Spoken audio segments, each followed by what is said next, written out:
नमस्कार, आप देख रहे हैं खबर प्याली। मैं हूं श्रुति श्रीवास्तव। आज जब 73वां गणतंत्र दिवस है, पूरा देश आज़ादी के अमृत महोत्सव को मना रहा है, खुश है, होना भी चाहिए। और गणतंत्र दिवस पर खबर प्याली की तरफ से सभी देशवासियों को हार्दिक शुभकामनाएं भी। आरआरबी एनटीपीसी रेलवे की एक ऐसी भर्ती जो तब निकाली गई जब 2019 में लोकसभा का चुनाव करीब था। 28 फरवरी 2019 को इस भर्ती का नोटिफिकेशन जारी होता है। 13 पदों के लिए 35,000 भर्तियां निकाली जाती हैं। 1.5 करोड़ लोग इसमें फॉर्म भरते हैं, यानी कि आप सोचिए 1.5 करोड़ कैंडिडेट्स इसमें फॉर्म फिल करते हैं 35,000 पोस्ट के लिए। और उसके बाद एग्जाम नहीं होता है। रोज इंतजार कि आज नोटिफिकेशन आएगा एग्जाम होने का, आज नोटिफिकेशन आएगा एग्जाम होने का, लेकिन एग्जाम नहीं होता है, परीक्षा नहीं होती है। उसके लिए भी धरना प्रदर्शन करना पड़ता है। जब ताली थाली बजाते हैं अभ्यर्थी, तब उसके बाद धरना प्रदर्शन के बाद फिर एग्जाम के नोटिफिकेशन आते हैं कि आज अब अच्छा एग्जाम होगा। 20-21 में एग्जाम होता है। उसके बाद परिणाम लाने के लिए भी धरना प्रदर्शन किया जाता है। जब 15 और 16 की शाम को 15-16 जनवरी 2022 इसी साल के इसी महीने में कुछ दिन पहले जब 15 और 16 तारीख को इसका परिणाम आता है, तो पूरे देश में एक हलचल जैसा माहौल हो जाता है। माहौल क्यों हो जाता है? क्योंकि जिस आरआरबी ने, यानी कि रेलवे बोर्ड ने ये कहा था कि हम 35,000 पर लाखों की संख्या में अभ्यर्थियों को रिक्रूट करेंगे, उसमें किया क्या गया? उसमें किया ये गया कि एक ही कैंडिडेट को 4-4 जगह पर दिखा दिया गया। उसके बाद फिर क्या था? धरना प्रदर्शन शुरू हो गया। ट्विटर पर अभियान चलने लगा कि भैया एक रिजल्ट और एक स्टूडेंट को एक ही रिजल्ट दिया जाए। अब मान लीजिए कि एक लड़की है ऋतु नाम की, या एक लड़का है राज नाम का। उसने क्या किया? उसने अगर एक जगह पर क्वालिफाई किया हुआ है, एक लिस्ट में उसका नाम निकला हुआ है एक बोर्ड से, तो उसका 4 बोर्ड में अलग अलग जगह पे और नाम निकला हुआ है। और बोर्ड की आप ये सोचिए कि अधिकारियों का लेवल भी तो देखिए, क्या वो सोच रहे हैं? एक ही इंसान को चारों जगह पर काउंट किया गया है और आप कह रहे हैं कि आपने लाखों की संख्या में। और क्लैरिफिकेशन भी आप सोशल मीडिया पे जब ट्रेंड कर रहा है, तो अधिकारी साहब नोटिफिकेशन भी बार बार दे रहे हैं कि हमने भर्तियां बिल्कुल सही की है। तो आज फिर क्यों जरूरत पड़ गई उसको रिवाइज करने की, पुनर्विचार करने की क्यों जरूरत पड़ गई? कमेटी क्यों गठित करनी पड़ी? आपको CBT 2 की परीक्षा क्यों कैंसिल करनी पड़ी? सवाल यह भी था कि CBT 2 ग्रुप में आप 2 परीक्षाएं कराएंगे। अरे साहब, पटरी पर काम करने वाले वो लोग हैं, ग्रुप 2 के बच्चे हैं, उसमें 2-2 एग्जाम आप कराएंगे। तो इसके अकॉर्डिंगली, तो मेरे अकॉर्डिंगली तो फिर IAS और PCS के लिए आपको 7-8 लेवल के एग्जाम कराने चाहिए। इतना बड़ा एग्जाम है।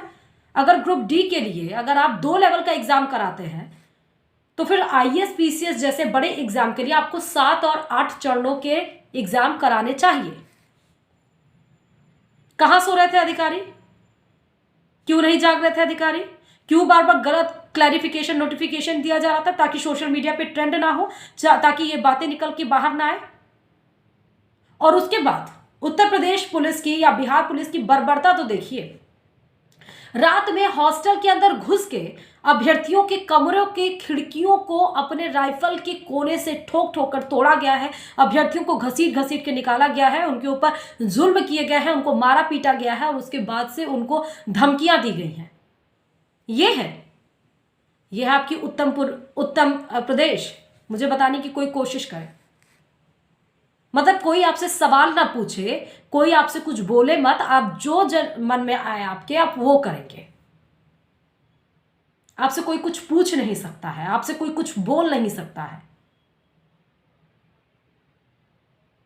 आप भर्तियां नहीं निकाले, आपका बोर्ड गलत गलत नोटिफिकेशन दे, उसके बाद रेल मंत्री साहब चुप रहे अश्विनी जी, और कोई कुछ मत बोले। ना प्रदर्शन करे, ना जवाब मांगे, जैसा आप करते जाए बस उसको हामी भरते जाए उसकी।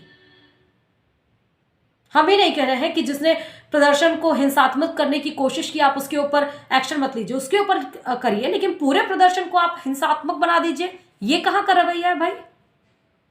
ये किसने आपको हक दिया ये करने का? और किसने हक दिया किसी पुलिस को कि किसी के हॉस्टल में जाके यार आप उसको उसके कमरे से घसीट कर लाइए, आप घरों में घुसकर आप घरों में से घसीट कर लेकर आइए, क्योंकि वो आंदोलन कर रहे थे।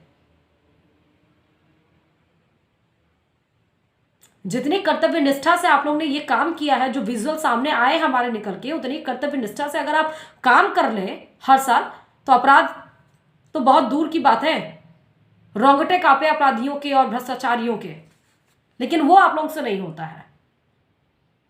सियासत भी इसमें गरमाने लगी है।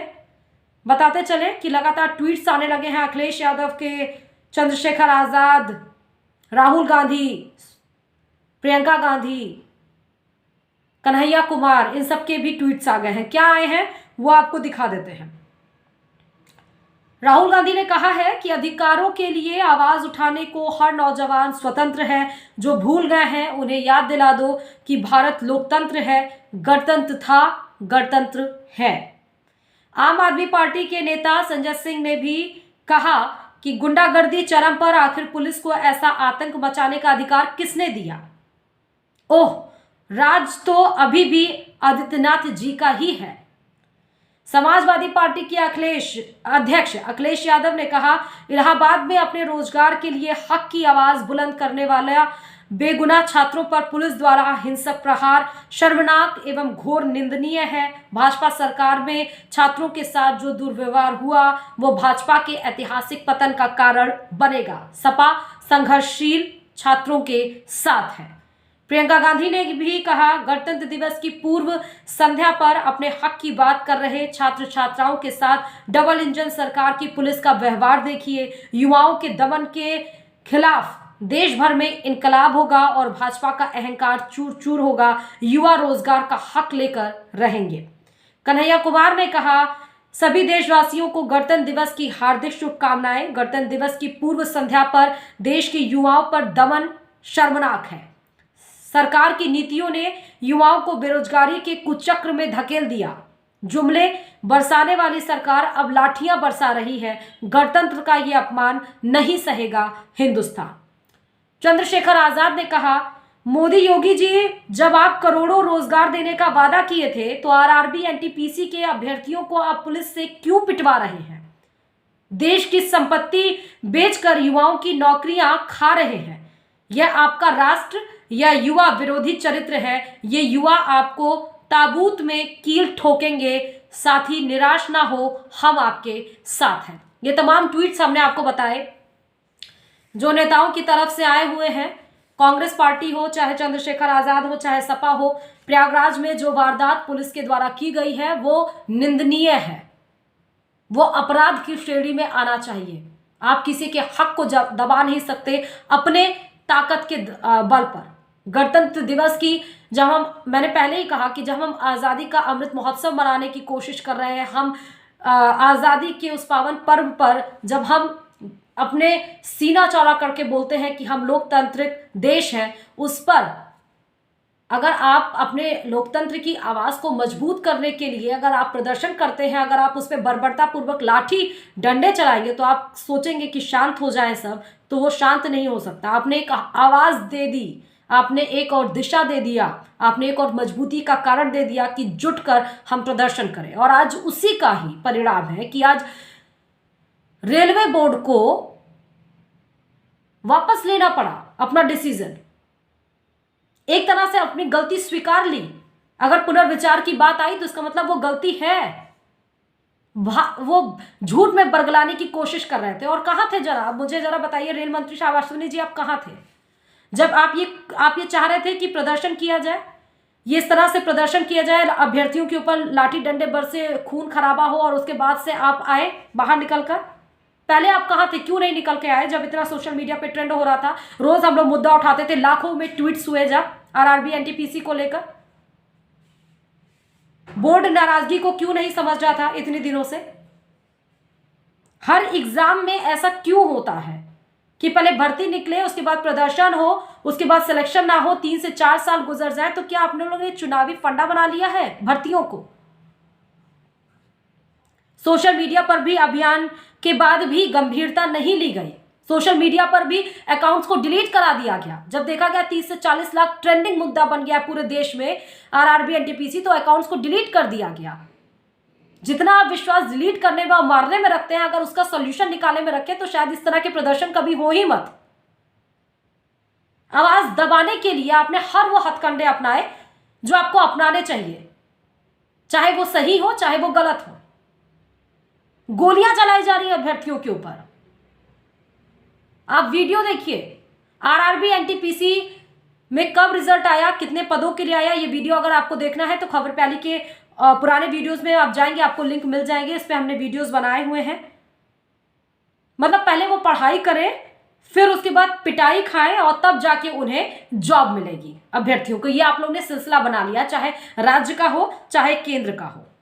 ये वीडियो देखिए, तस्वीरें देखिए, अलग अलग जगह से तस्वीरें आई हैं, चाहे वो बिहार के बक्सर की हो, नालंदा की हो, प्रयागराज की हो, हर जगह से तस्वीरें हमारे पास आई हैं। और जहानाबाद की भी तस्वीरें हम आपको दिखा रहे हैं, जहां पर आज भी गणतंत्र दिवस के दिन भी आज रेलवे ट्रैक पर अभ्यर्थी घरों से निकल के बाहर आए प्रदर्शन करने के लिए। सिर्फ अभ्यर्थियों की यही तो मांग थी कि भैया एक रिजल्ट एक कैंडिडेट को दो। चार रिजल्ट में एक ही कैंडिडेट को आप पास नहीं कर सकते हैं। ये तो कोई जिसके पास, जो इस भर्ती का भी नहीं होगा, जो इस बोर्ड में भी नहीं होगा, उसको भी समझ में आ जाएगा कि एक ही कैंडिडेट 4 जगह नौकरी कैसे कर सकता है। और दूसरा ये कि सीबीटी 2 एग्जाम के लिए आप डबल एग्जाम लगा रहे हैं, सीबीटी 2 के लिए, फिर उसमें भी 2 एग्जाम लगाए, फिर उसमें भी और प्रोसीजर चलता रहे। यानी कि 2024 के भी इलेक्शन का आपने बंदोबस्त बेकायदा कर लिया था, ताकि आप सीना चौड़ा करके 56 इंच का बोल सके कि हमने भैया 35,000 नौकरियां रेलवे में दी हैं। किसी सरकारों ने दी है क्या? चुनावी बंद से आप ये बिगुल बजा सके। तो आपको भी याद दिला देते हैं कि 23 जनवरी 2019 को पिछले वर्ष पीयूष गोयल साहब रेल मंत्री थे, उन्होंने कहा था चौड़े होके कि 1.5 लाख नौकरियां उन्होंने दी थी। और फिर उन्होंने कहा कि अगले 2 वर्षों में वो 4 लाख नौकरियां देंगे। कहां गई 4 लाख नौकरियां? दे पाई क्या 4 लाख नौकरियां? न्यूज़पेपर की हर जगह हेडलाइंस भी बनी जब पीयूष गोयल ने कहा कि 1 साल में रेलवे की इकोसिस्टम में अगर चाहे तो 10 लाख नौकरियां आ सकती हैं। इस पे जवाब भी देना पड़ा पीयूष गोयल को। लेकिन उसके बाद आप ये सोचिए कि अगर एक रेल मंत्री कह रहा है तो कहां तक ये बात सच होगी और कहां तक ये बात झूठ होगी।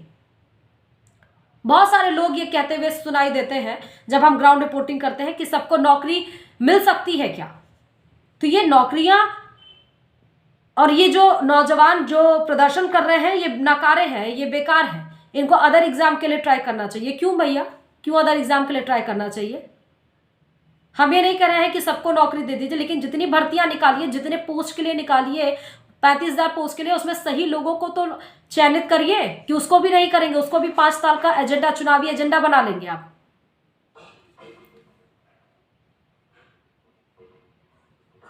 नौजवान 3 साल से घर बैठे हैं। 2019 के लोकसभा चुनाव में इसका बिगुल बजाया गया था कि 35,000 नौकरियां हम दे रहे हैं, लेकिन वो 35,000 नौकरियां अभी तक भर्ती नहीं हो पाई है। और 2022 आ गया, ना जाने इसकी कब होगी। कमेटी गठित कर दी गई है फिलहाल, जिसमें अभ्यर्थी भी बैठेंगे। सीबीटी 2 एग्जाम को फिलहाल के लिए स्थगित कर दिया गया है, पुनर्विचार किया जाएगा सारे रिजल्टों पे।